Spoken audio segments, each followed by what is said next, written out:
Howdy, friend. My thoughts in this video is about all the stuff that we tend to accumulate over the years but never do get rid of, just in case. Now this here tale began when, for some unknown reason, Crazy Lady wanted to find herself a curling iron she has. It's bigger around than the darn fuselage of a commercial aircraft. She knew darn well she had one around here somewhere, but it was a matter of finding it among all them boxes and totes and such we have filled with stuff and tucked away just in case. And of all the places that we store stuff, why, she decided it had to be in a box that was buried at the very back of the space below our den stairwell.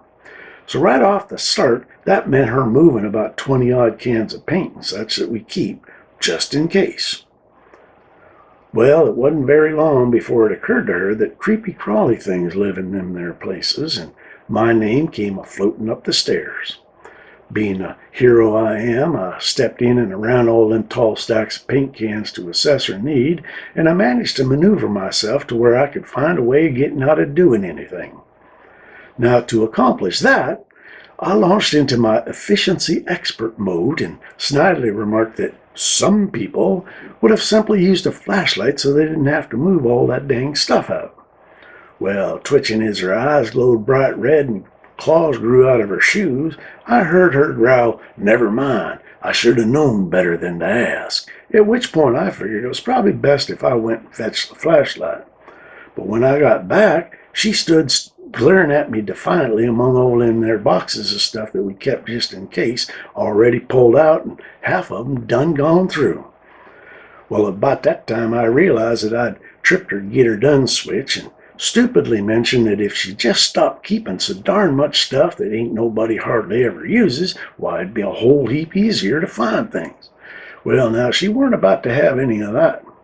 Next thing I know, I'm standing out in my garage trying to explain to her why there are 4 sets of vice grips of various sizes and shapes hanging on a pegboard behind my workbench.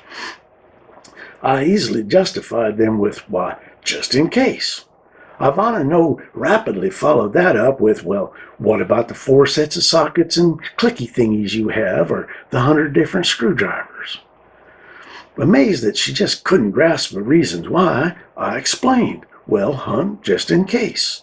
This continued on, and for every question she had, I had the same answer.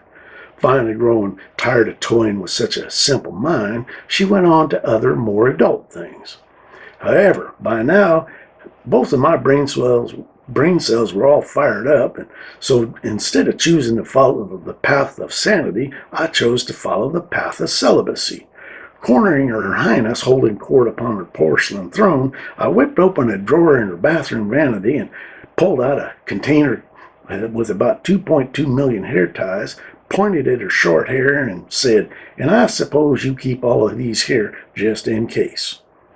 Well, mistaking the narrowing of her eyes for failing vision, I then pointed to a 3-tiered shelf filled with nothing but liquid soaps and further asked, "And I suppose all of them there is also just in case." Well, somehow she managed to snarl through firmly clenched teeth, "Yes, just in case." Well, folks, to fast forward, it took a few days and a whole bunch of sucking up before things returned to normal around here.